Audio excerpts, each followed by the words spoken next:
You're listening to the AFTERBUZZ TV Network, now the largest new media platform on the web, and your #1 source for after-show entertainment. Very good, Dean Johnson.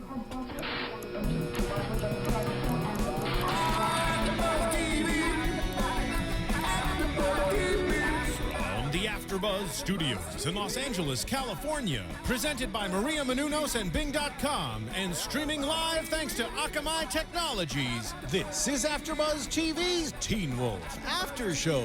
We'll break down tonight's episode and get you all the latest news and gossip. And now, another post-game wrap-up show for your favorite TV show. It's AFTERBUZZ TV's Teen Wolf After Show.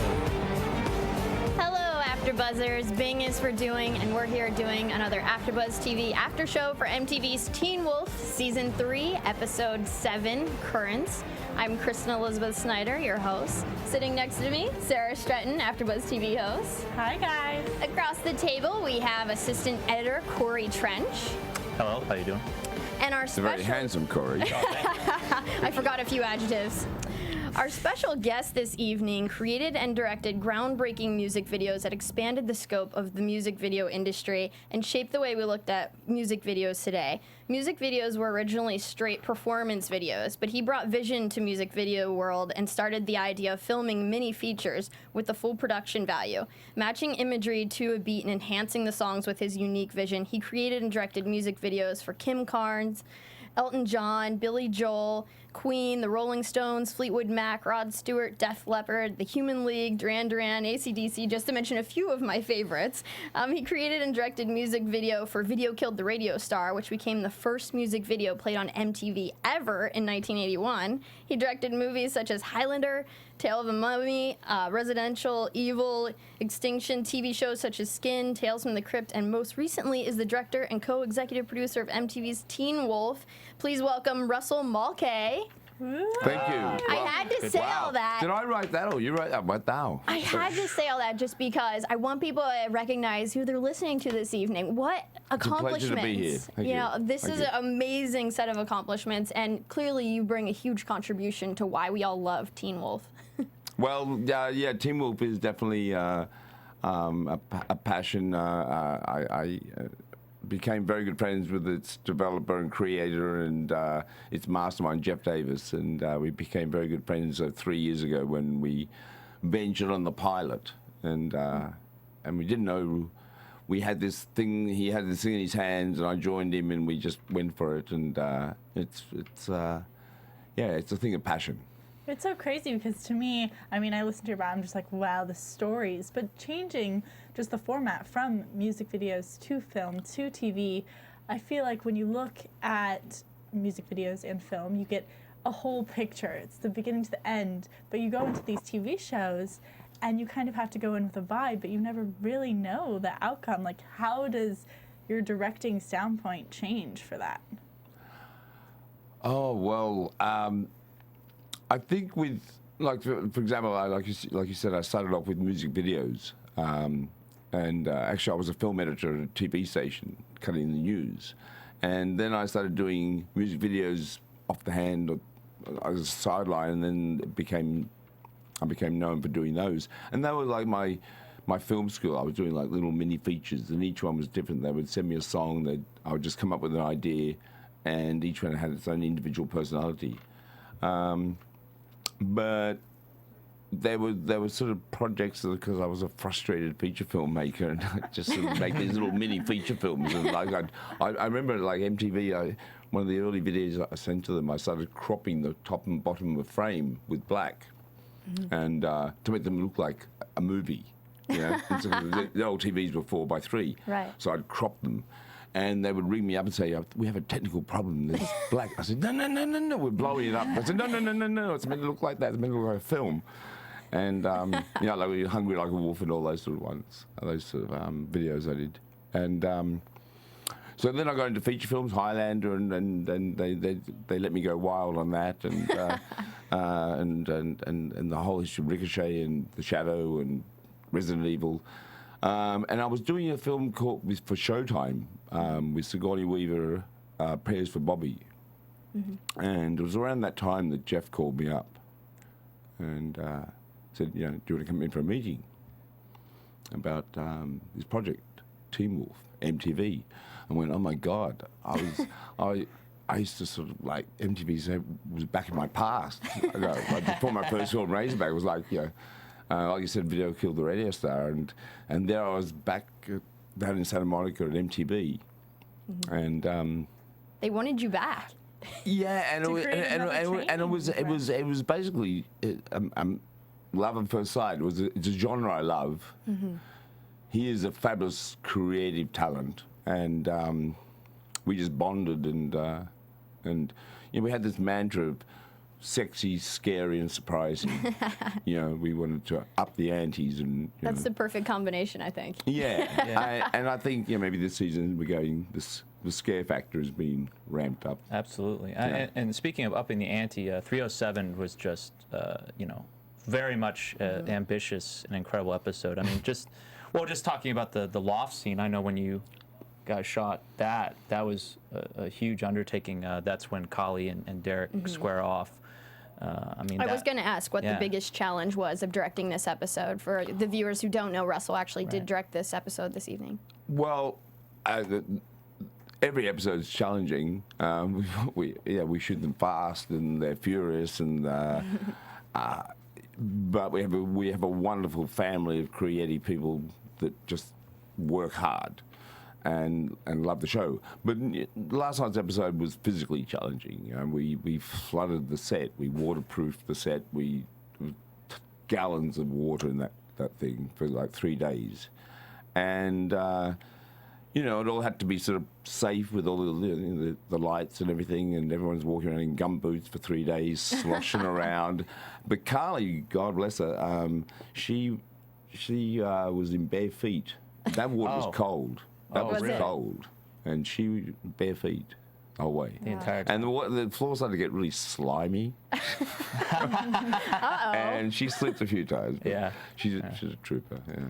Well, let's go ahead and get into tonight's episode, and starting off with the 10-car pileup and all the people in the ER with Scott's mom and the doctors. And we got that scene with the moths sort of taking people away, and I wanted to talk about the moth symbolism and its meaning about impending danger, and apparently they're an omen of death in some cultures. See, I totally missed out on the fact that they're moths. I was like, the butterflies are attacking the people. So the fact they're moths actually is probably better, because I think moths in general creep people out. They more were very creepy. I thought it was going to be like a Silence of the Lambs type deal, where like people were suffocating due to the moths in their throat, but it turned out that it was because they were suspended and they needed the strength to lift themselves up in order to breathe. And I liked how they related that to like the line where she brought that back to the fact that was how people died during crucifixions, which I just like all the like little added bits of history and actual like knowledge that the show puts in each episode. Jeff told me once that he created Criminal Minds, and in every show of Teen Wolf there are little bits of little facts, and in Criminal Minds they used to call them Jeff's fun facts. And I think we have them on in Teen Wolf. Every week you'll get a little bit of bing. Oh, I learned something today. Apart from being like entertained the hell out of you, you also learn something. I love that aspect because I think it's cute. Yeah. I will get done watching the show and I will go to Google and I want to learn more about the telluric currents or the geometric waves of the Earth and the lunar eclipse. And it's all true. Yes. Yeah, it's true. It is. Yeah.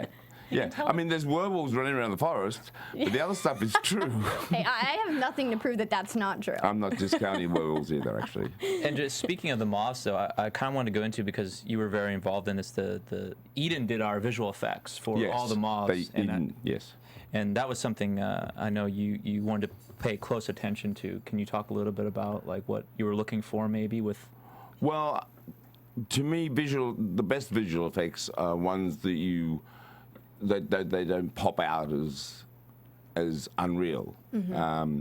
And it's basically I just wanted to look as real as possible. And I've had experience where you've tried to use real moths or real flies and other, like Tales from the Crypt. One time we tried to use Actually, this is. I love disgusting. Tales of the Crypt. No, this is too Please disgusting, talk sorry. about it. I love it.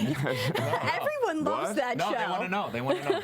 Yeah. Okay, there was an episode of Tales of the Crypt where there was a character who his brother attached to him, but he shot his brother, so he was rotting in the back. His brother was dead, but he's selling ice cream to kids. And at the end of the show, when the camera pulls back, and the brother on the back who's rotting away, the place is meant to be full of flies. So I said, okay, we'll get a fly wrangler. I was really naive when I was doing this show. So on a Sunday morning, we're downtown, and the fly wrangler turns up, and this is before CG, and he opens up his trunk, and he says, we have a little problem. And he said, and there were these 6 dead rabbits, and they're all sort of moving a little. And he said, the larvae haven't quite popped yet.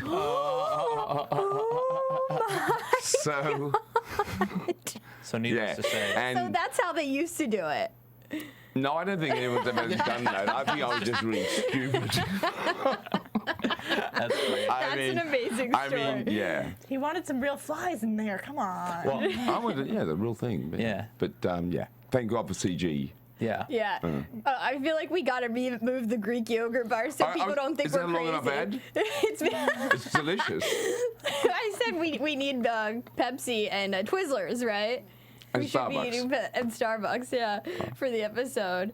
So I wanted to talk about Scott being selfless in the beginning, where it's showing his good character once again and why he is the one true alpha when he kind of absorbs the pain from that woman in the ER. Like, he had no reason to do that, and he just sat down, and that's him having to endure the pain, correct? Like, he has to suffer it then. Oh, yeah. Yeah, he absorbs it. I I think this episode is kind of great because it talks about Scott being that virtuous person, and Deaton pointing that out to him, like, you are this virtuous figure, and this is why you are becoming the true alpha.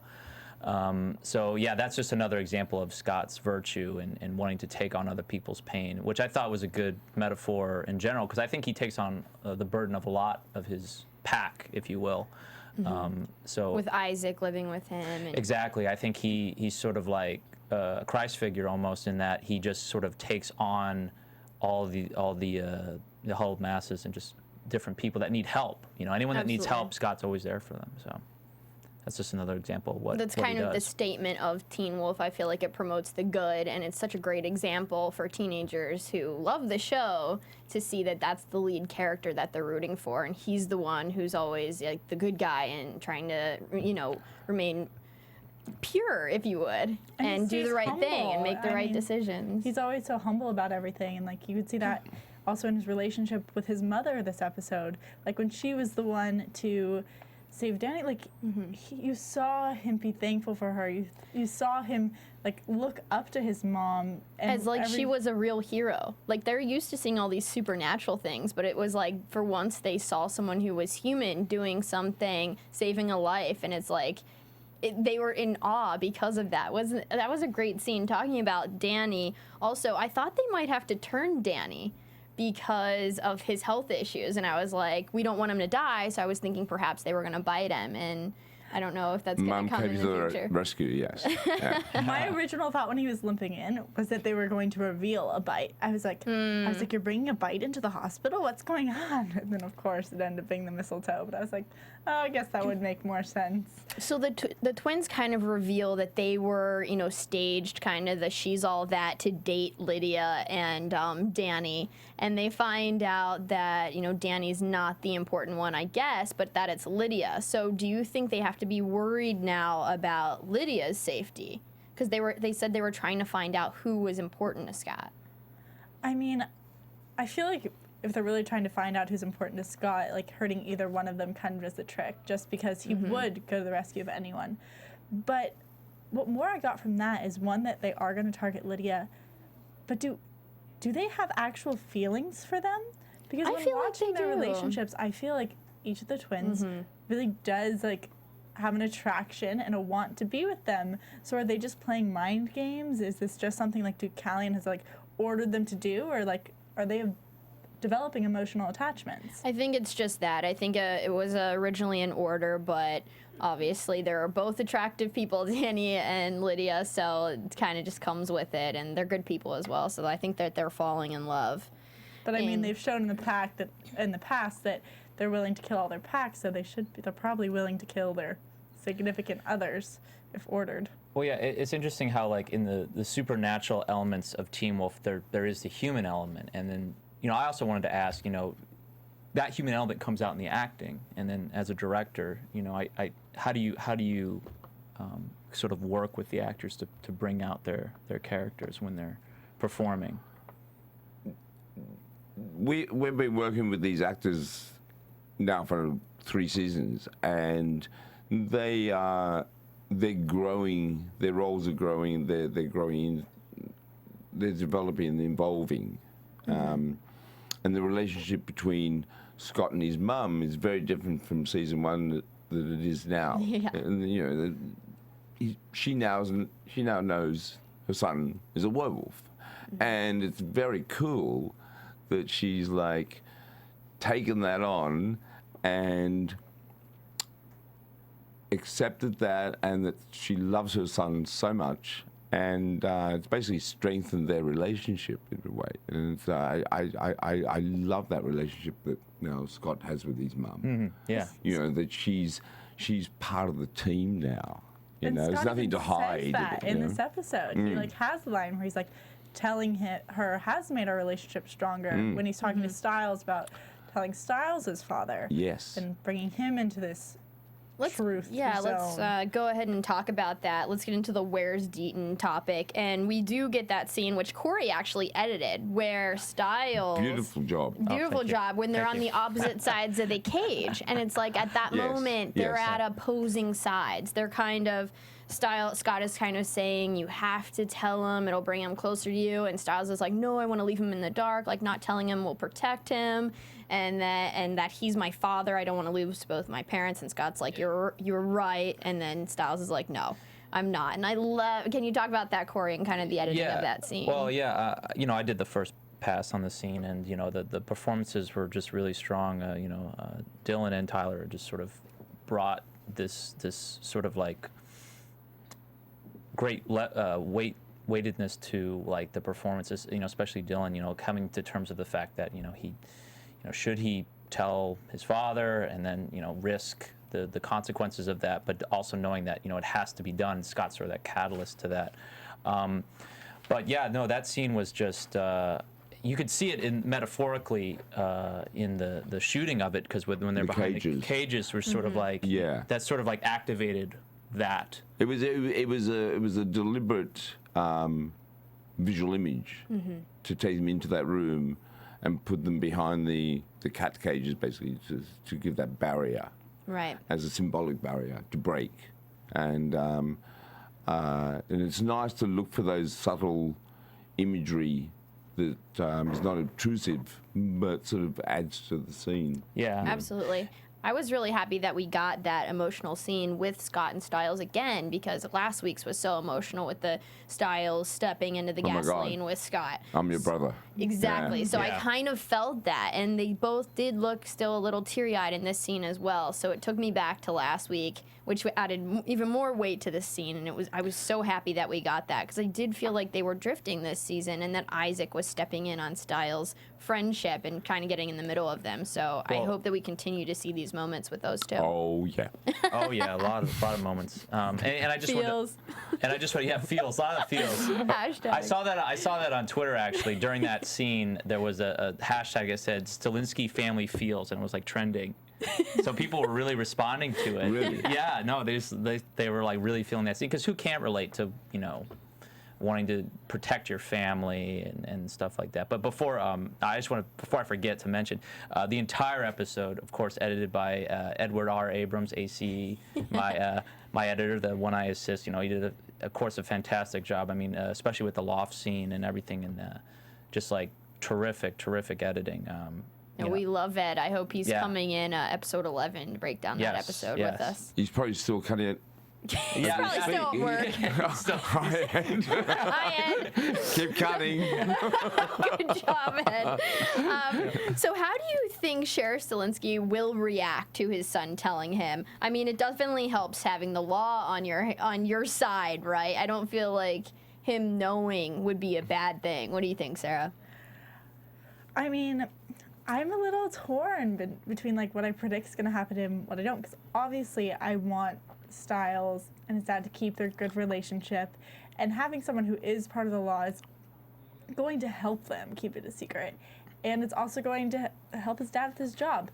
But we kind of already saw Scott's mom be okay with it, so we're really going to see another parent be okay with it. And we saw Chris Argent kind of going through the struggle of finding out Allison was dating a werewolf, so who he's sworn to protect. You know what? Yeah, I don't know. I feel like out of all those parents, Stilinski is probably the warmest guy, and I feel like he would kind of not want to believe it, but eventually it would bring Styles and his father closer together. And I'm excited for that talk because, you know, it was teased to this episode and it definitely needs to happen, I'm guessing, next episode. So let's go ahead and get into whenever Deaton's sister, Miss Morrell, shows up. And she kind of gives them a clue. She's like, I'm going to help you find my brother. And they're like, oh, no problem, we'll help you. And she's like, no, I'm going to help you. She was like, it really wasn't that no much help. Emotional either. She like was not emotional. Like here, she wasn't even trying to help. Like, what's going on there with her relationship with her brother? I just want to know what her and her brother are, and then I feel like I'd be able to talk about it so much easier. But she was kind of acting like Deucalion and like, I'm going to give you a clue, but I'm not really going to help you. But this is your brother. So it's like, are you not really his sister? I think it has to be something about they're only supposed to get so involved. At least that's where I placed it in my mind, because we saw Deaton when he's on the phone with Scott saying, I thought I would never have to put you in this position. Right, that's a great point. And he's known what Scott is. Like, he's been involved, but never pressing the line. And when he, like, broke that with that phone call, I thought that was, like, a kind of a big step. So the fact that his sister is still reserved or semi-reserved, I think it more of has to deal with what they are or how they know everything they seem to know. That's a good point. And when she said that there's someone who can help you who has supernatural abilities, of course Styles thinks of Lydia right away because he's always thinking of Lydia. But did she mean Deucalion? Because Lydia really wasn't any help with the Ouija board and the keys and the drawings. I mean, she really didn't give him anything. I think that she did mean Lydia. I think that, personally, I think that her drawing of the tree is actually going to be very important. And they just don't understand it yet. Right. I think it's going to be something that they revisit later. But overall, for this episode, Lydia didn't really seem to help that much. So, how do you think Deucalion knows the location of Deaton? Is it because he has visions, because he's blind, or is it because he has a map too?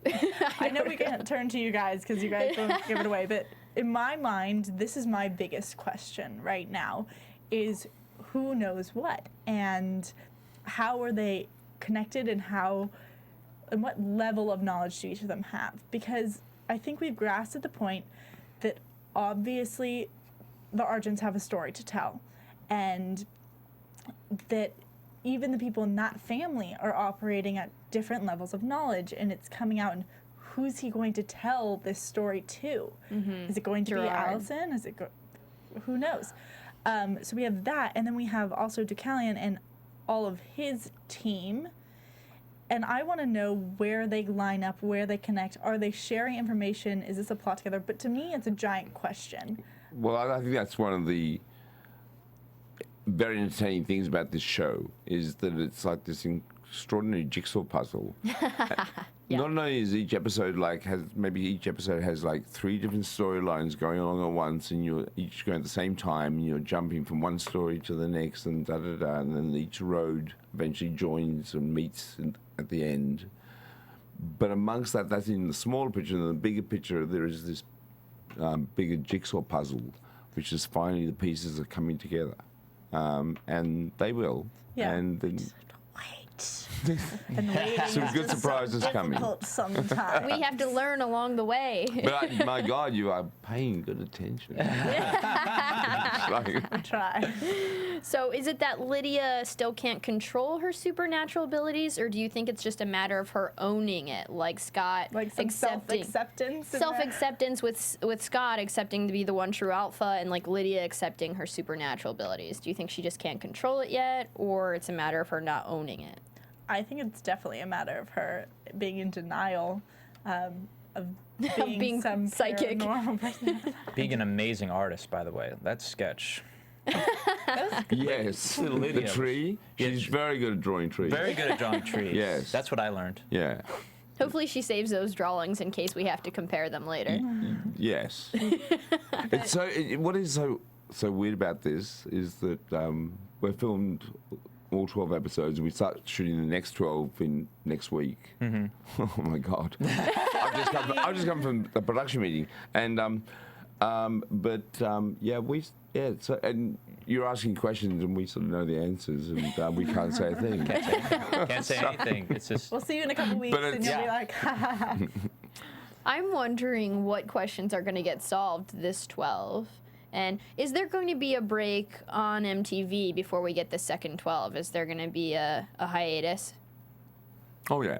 Oh, yeah. It a won't few be as months. long, probably. No, not as long. I don't know the official time. Yeah, I don't know the official air date for the next 12, but I don't think it. It'll be shorter break. It will be a shorter break, right?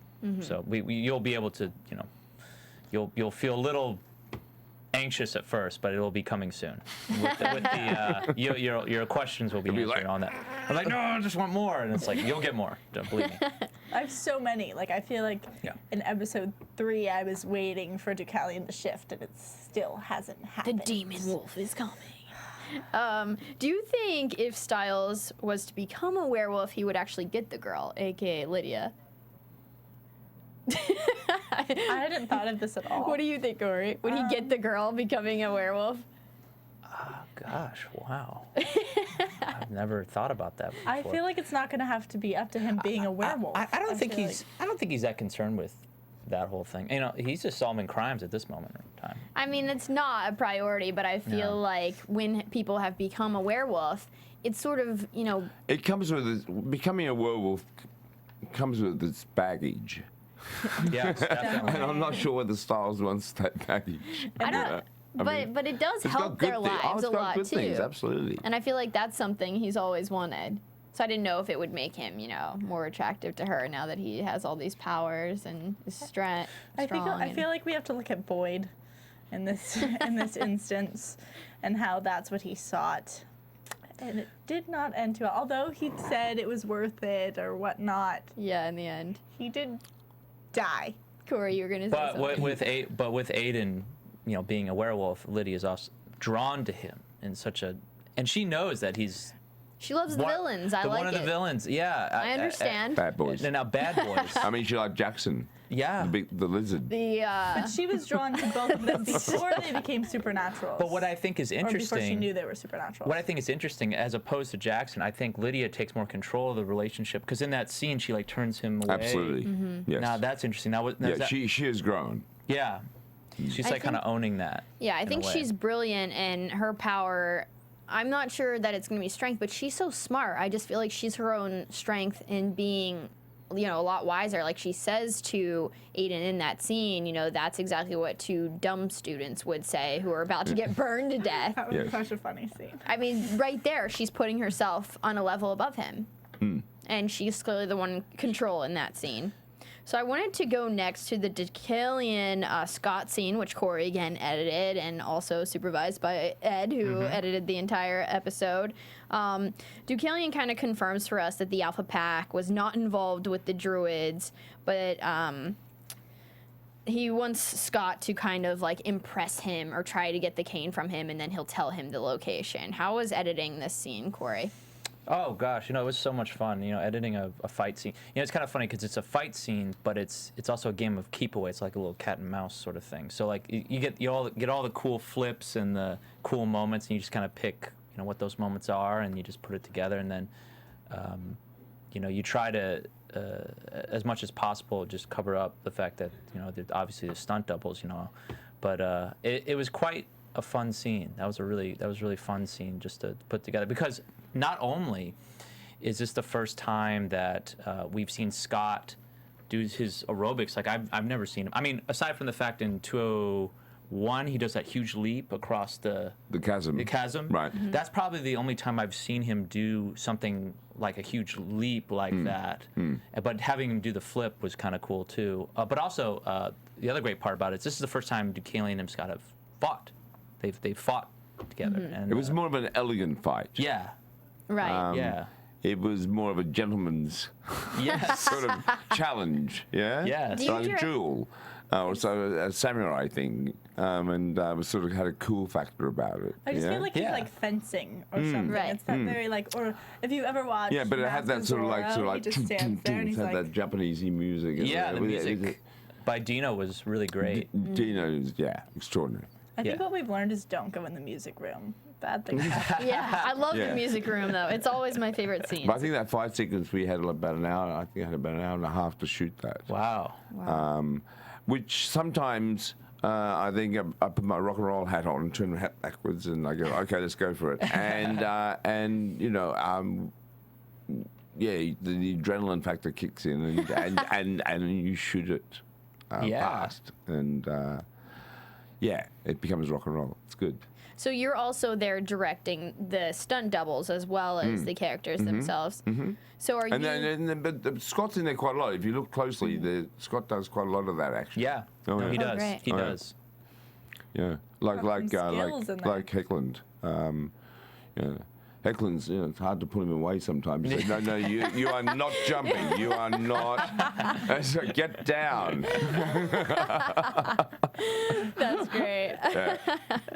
So we have Allison and Scott getting closer in the closet, and I feel like their situations are kind I of love that scene. it's pushing great. them back together, a right? great Their scene. situations, Yeah. the universe wants them together, and she, keeps it. They But do almost we kissed. want them together?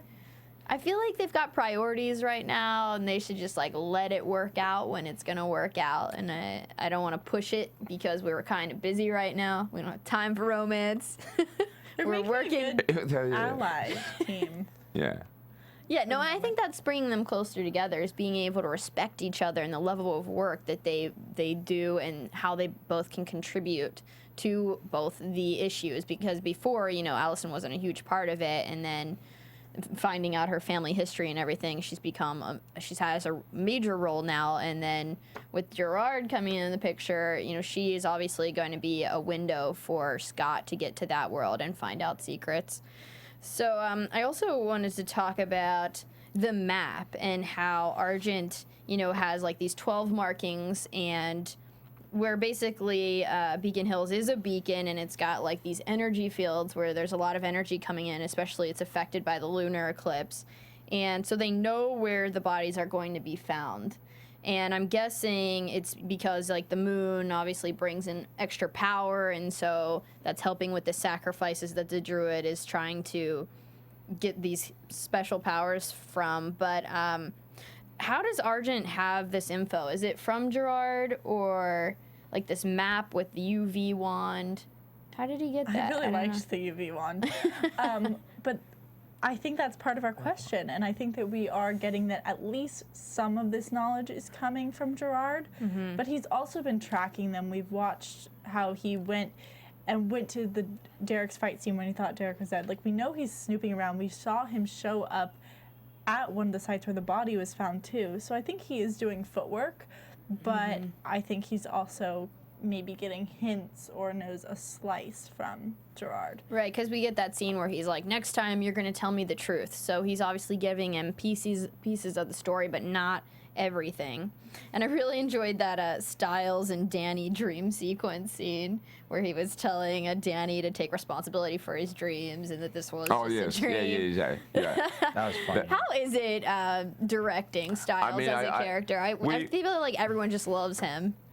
Well, I have to say, just generally, we are blessed with an extraordinary cast.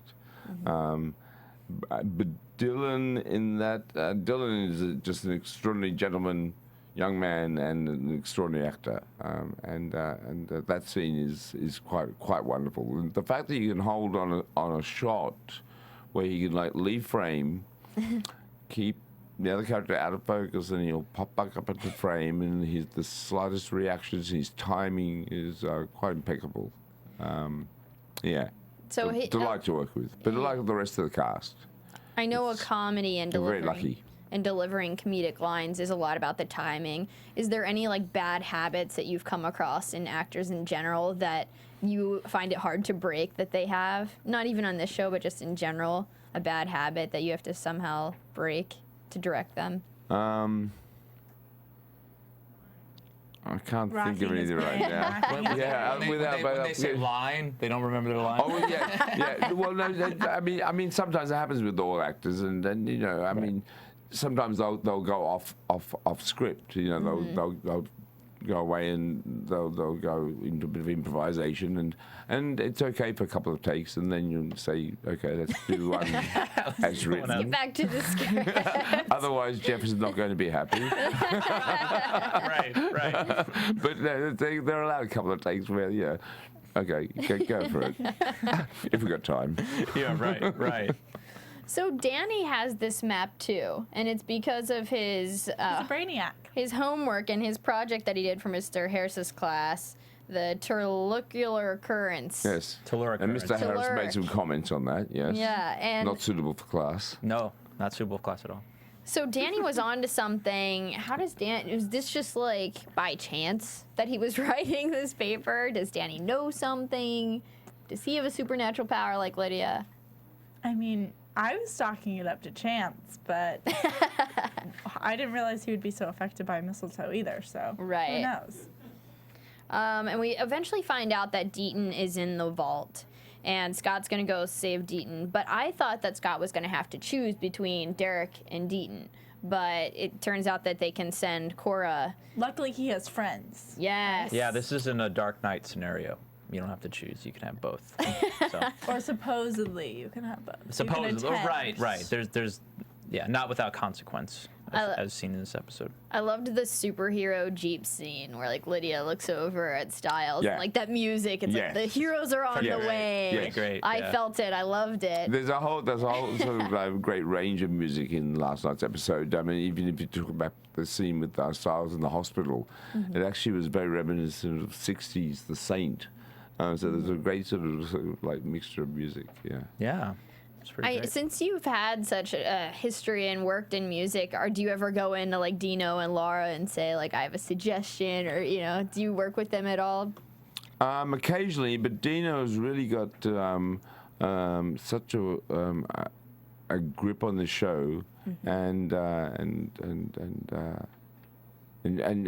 again Jeff has great passion for music too, and so the scenes can be very emotional and very sort of scary, and also sometimes just very big and wonderful and sort of cinematic. And I think like for example the end of last night's episode, after Cinqua Boyd dies, I think his score there is so operatic in a way. It becomes like a Greek tragedy, and I mean, I really dug it.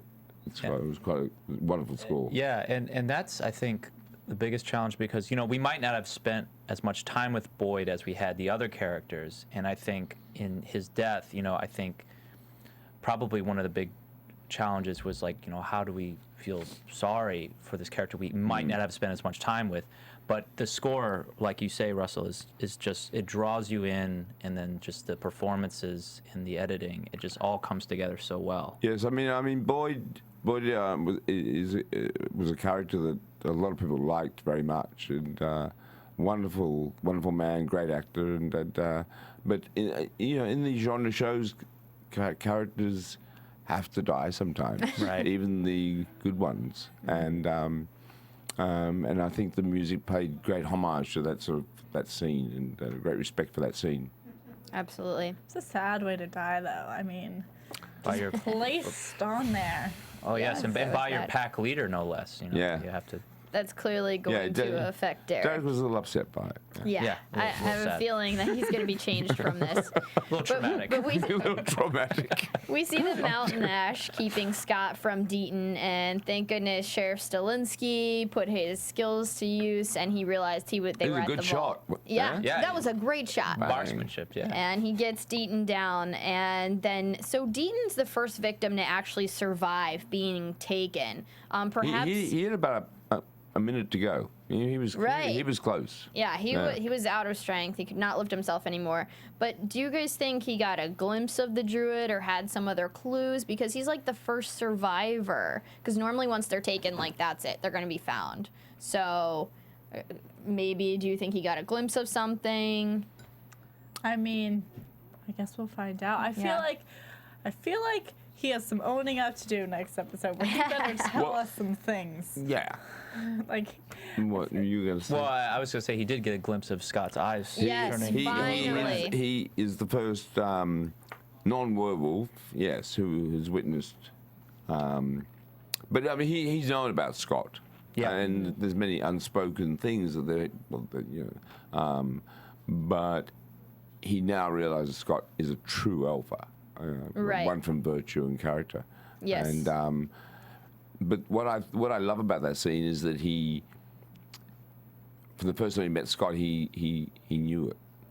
He knew this young man had potential. had a quality, had that. Had will and Yeah, potential yeah. to be. It's quite an extraordinary story. I love Deaton. He's just sort of like Mr. Miyagi, Obi-Wan Kenobi, Yes. like Doc Brown, Yeah. all in one. Yeah.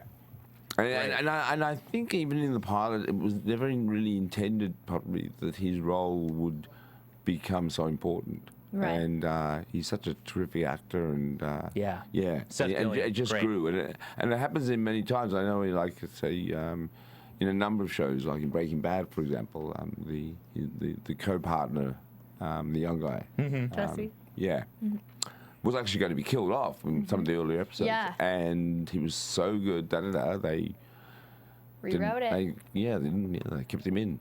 Well, I think fans have gained more of a power in Yeah. television in general, and they're very active about what they think and how Especially they feel. Teen Wolf, yes. So If they get there in time. Right? That's true. But yes, I've seen it in TV as well, like other shows besides Breaking Bad. Like I know True Blood had the same with characters, and that's a show where a bunch of people Game are of always being Thrones. killed off. Yeah, and Walking Dead too. No I one mean, can save anyone in Game of Thrones, so that's a different story. So Scott, how do you think like he's having this realization now that he's becoming an alpha? Like he's gotten the glimpse in the mirror a few times of his red eyes, but I don't think he's believed it. So now, like, what's he going to do with this realization now that he is becoming an alpha? I feel like he's going to be. I feel like it's going to add more pressure on him and but more of a protective pressure, because now he knows that Deucalion's after him And not Derek. So anything that really happens to Derek or any of Derek's pact is in a way kind of more on his shoulders. Right. And why is Deucalion after Scott now? Is it because only the one true alpha can defeat the demon wolf? I mean, it's something. Probably like the one true alpha has She's something. special powers. He's something. There's Right. something. Okay, so getting into our last topic. Our last topic for the evening is Derek. And we have Kali coming for Derek because he killed Ennis. But let's not forget it wasn't actually Derek who killed Ennis. It was Deucalion. Yeah. So she should still doesn't know that. redirect her anger issues. Right, and boy, that was nasty. yeah. Yeah. How was it directing that splashing and the crushing. scene? I know we talked about the struggles earlier, but Oh, yeah, that loft. because you probably weren't. Did you go down in the water, or were you I'm up always on a in the high water. I'm always rise? in the blood. I mean, it's funny. I think they call me the bucket of blood director because I mean they sometimes they'll be squirting little psh, psh, and I'll get no, boom. I throw the bucket on the wall. So they try That's they try to keep me away from the blood. Because, oh no, Russell's got the blood. Oh god. And you just dump it out on everyone. I love that. Yeah. I can just see you Including myself. shooting everyone. Fire hose yeah. of blood. Fire hose, Russell. I remember again back to Tales of the Crypt. We were doing an episode where this guy was being chainsawed, and, and there's blood spray, and I'm filming it, and I'm obviously covered in blood up in Griffith Park, and we finished filming, and I jumped in my car. I didn't realise I was covered in blood, and drove home, but I stopped at the 7-Eleven on the way, and I went inside, and the guy sort of just dove behind the counter, and I went, what? And I looked at myself, and I was drenched in blood. It looked like I'd massacred everyone's dog, and yeah. So. Did you tell him? I just. I went, yeah, it's movie blood, it's movie blood. And he went. That's awesome. So, you know, Boyd came up with this plan, which unfortunately didn't work. And then in the end, after Derek is forced to kill his own member, we kind of see that he's able to see Boyd's memories and get that last scene that I guess Erica actually fought Collie, and Collie is the reason that Erica's dead. So that's going to make Derek want to get revenge on Collie even more now. Yeah, I mean, I think the three biggest things that I took away from this scene were, well, one, I really liked their moment together and his tragic, sad death. But the fact that we saw Erica mention the lunar eclipse, which was now mentioned like 5 times this episode. I think it's a big thing. Also that, now I just totally lost my train of thought, guys. But that, oh, I had a question. Why didn't, when he was electrocuted by the water at that one point, why didn't he shift back? Because I thought electric shock made them stop shifting. Maybe because he's an alpha. I don't know. I don't know. I'm the alpha now. That was my only question, but... yeah, they're stronger, I guess. How do you think Derek will be affected by killing one of his own packs? I think he's going to be stronger. Sad, but stronger. I mean, this is really traumatic. Obviously, it's going to affect his character. Yeah, it's a nice little callback to what Deucalion was saying in, I believe it was 304, when he's talking about absorbing the power of a beta, of one of his betas, and sort of a very dramatic callback to that scene, because that's what essentially Derek is doing, is absorbing Boyd's power, and his eyes surge a brighter red, as you see. Yeah. So hopefully it's not like a drug and it's addicting. It seems that way. I mean, he's sort of like, he's sort of in that, he's surprised by it. Yes. Yeah. And It's actually very Highlander, isn't it? When you cut someone's head off and you suck in the power, and yes. They get that from you? No. I'm just kidding. So. I think it's a universal concept. Yeah. Yes. Must be. Cut off someone's head, impale someone. You just suck in their karma. Yeah. And Mrs. Blake got to see Derek turn. Is that what you were going to say? I was going to say just the fact that we see Mrs. Blake definitely have a weakening effect on Derek. But she can heal him. But she weakens him. Some love. But she can heal him. But she weakens him. That's how love is. Before we go into Universal thought. Universal concept right there. Go for it, girls. Before we go into the interview with Russell, I just want to say that you guys you're doing an awesome job of supporting AfterBuzz and commenting on the videos and downloading on iTunes. You can call into the show. Don't forget at 424-256-1729. We have the fan line open. You can join our live chat at AfterBuzz TV. I just want to read a few names and comments. We had Antonio Wilson say, "Can you please mention this in next episode if you can? Say hi to the cast, and every single one of them are just so wonderful and that they really deserve to be on the show. You're awesome for their awesome acting. Please mention this. I really want them to know my name is Antonio Wilson from Georgia." Thank you, Antonio. We read your comment. Yep. They all know. They know. They want to thank you, Russell. No, yeah, they would appreciate that. Yeah. Seriously. And Derek Johnson says he absolutely loves the episode. He loves the different horror elements, and he loved that they get to see the more human side of Ethan with the Danny interactions, and that he's basically willing to turn Danny into a werewolf if it can help him, and that he believes they'll fall in love. And we had so many other great comments. We have Joseph, we have BX Girls, we have Hecklin Lover, Josh Channing, username maybe. Her favorite is. I'm not quite sure. Yeah. Haley Colbert, Brienne, Hayward, Wolfswind, Buru Raven, Loon 80, Derek Johnson. Thank you guys all so much for your comments, and continue to leave us feedback. If we can make the show better for you, let us know how. All right, guys, I'd like to get into the exclusive interview with Russell. We're so excited for you to be here, and I normally ask everybody at the beginning of the interview what aspects from their childhood do they think have sort of contributed to, you know, them wanting to be in the career choice that they made. So what do you think from your childhood, just maybe a specific story or something kind of led you into wanting to direct? It was a couple of things, I guess. In Australia, growing up, horror films were banned up until about 1969, I think. That's so There crazy. was a ban on horror films and also certain novels, and then this book came, and so when I was a young kid, my mum would tell me stories. She came from England and she'd seen a lot of the films, and so over breakfast she would tell me House of Wax and Frankenstein and these films she'd seen. And I was fascinated. I'd say, tell me another one. Tell me another one. And she'd tell me about the toe wiggling in the wax. And she was very graphic the way she told them. And the Mummy and all that. And so I grew up with these sort of just these images in my own head and had never seen the films.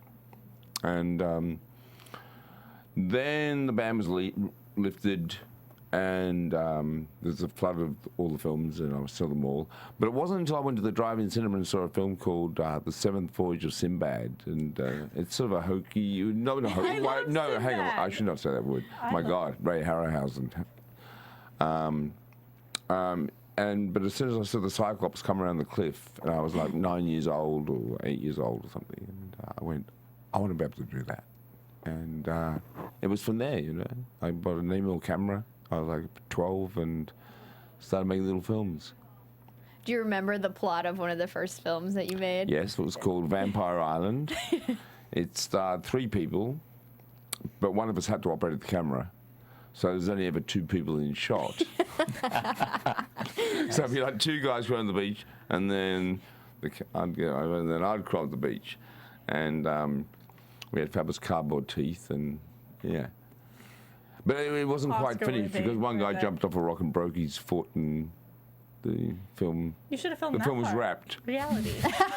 It was incomplete. It was a bit like You didn't have a stunt team at that. Terry Gilliam film, you know, like, sort of, with Johnny Depp. But yeah, it was like So, complete disaster, financial disaster.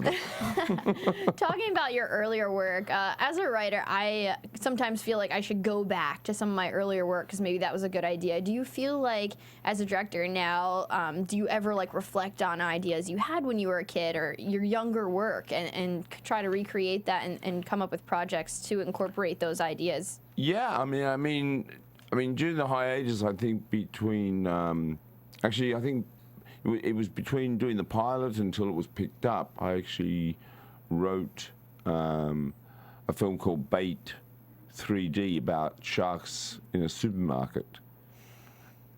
There's a tsunami and sharks. I know there's, what is it called? Sharktopus or no, Sharknado. Sharknado? Yeah. Actually, Bait's a little better than that. But anyway, so I wrote this thing and I produced it, and they filmed it in Australia. It's in 3D, and you can get it on DVD, Blu-ray, 3D. And so we did that. So it was good to write something. It got that out of my system, and I didn't get to direct it because Teen Wolf got picked up, and I went, oh no, I'm sorry, I just got to go back and do my bit, Yeah. No, that's great. So I know you've been there from season 1. So how has your directing process changed over the journey from season 1 of Teen Wolf to season 3? Every day is different. You know, every day is an adventure because every story is so different. Jeff comes up with these just wonderful, crazy ideas. And so it really is, there's never a dull moment. It's just, you get there, I have my 2 quad cappuccinos and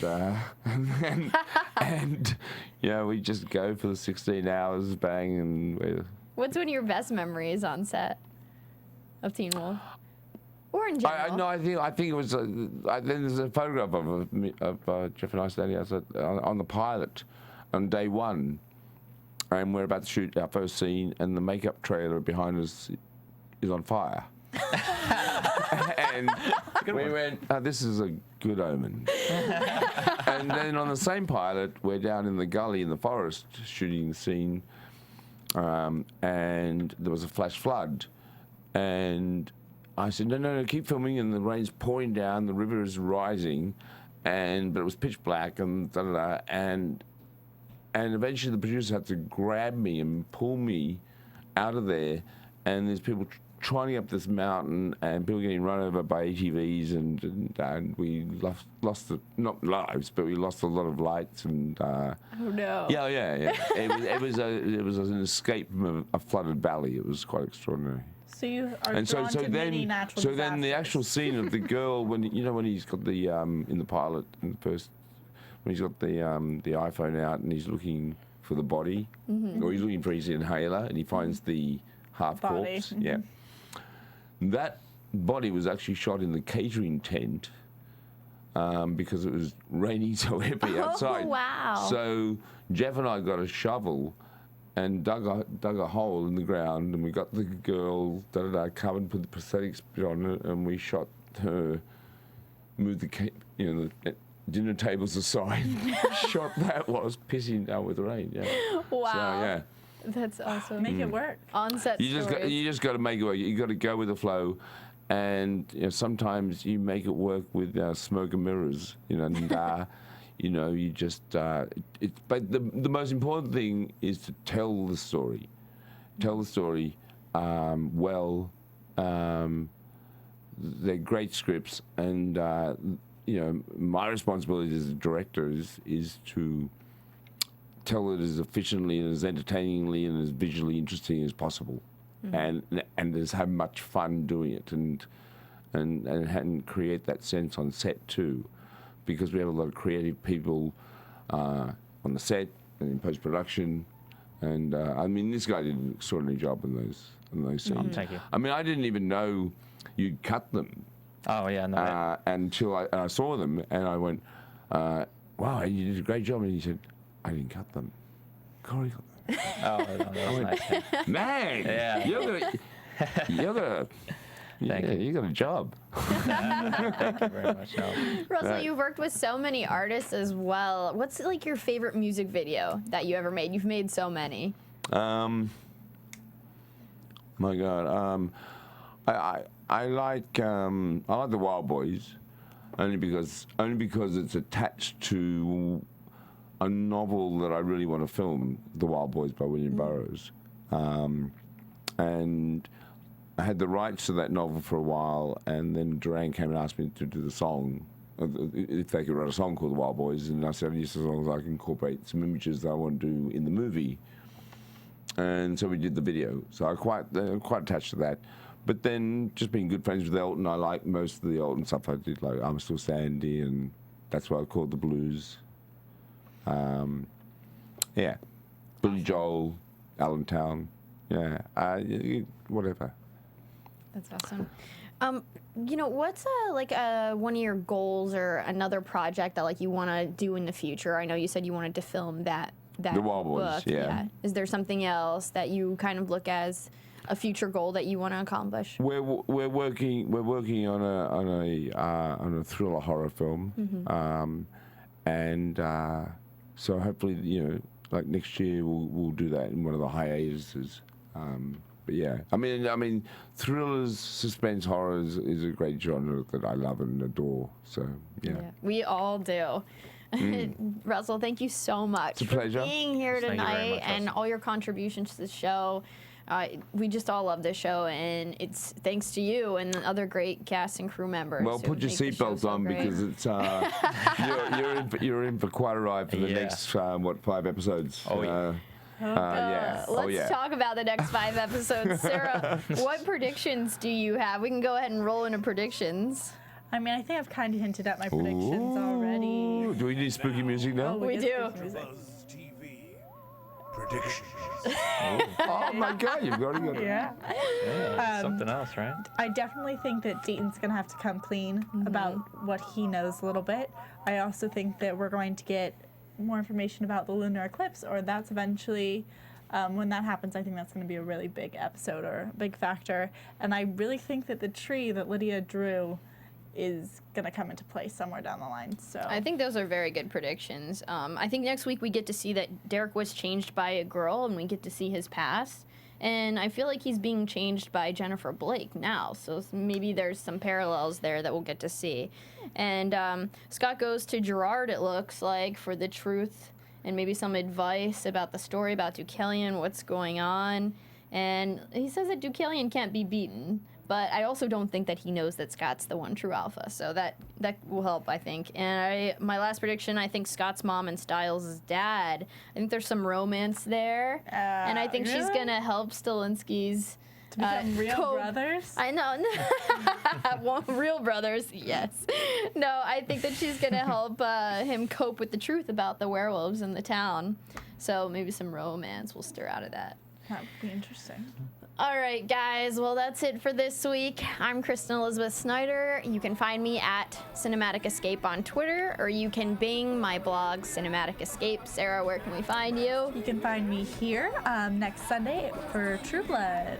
And Corey, what's your Twitter handle? My Twitter handle is Corey Trench, and also my band's Twitter is articles_music, and articles rock and roll on Facebook. And Russell, where can we find your band? Can we find your Twitter? I followed just go to you him today. and he'll write me a note. Yeah. Okay, tweet Corey, and he'll get your tweets to Russell, who I do believe is on answer. Twitter. Yeah, he will. All right, guys, that's it for this week. Thank you, and we'll see you next week. From Bing.com, executive producers Maria Menounos, Kevin Undergaro, Phil Svitek, and the entire AfterBuzz TV staff, we would like to thank you for listening to the AfterBuzz TV network. To watch or listen to other after shows and post comments or questions, be sure to visit AfterBuzzTV.com. I'm Sir Richard Wentworth, and this has been a presentation of AfterBuzz TV. Okay, bye. See you later. The views expressed herein are those of the hosts only and do not necessarily reflect the views of AfterBuzz TV or its owners or principals.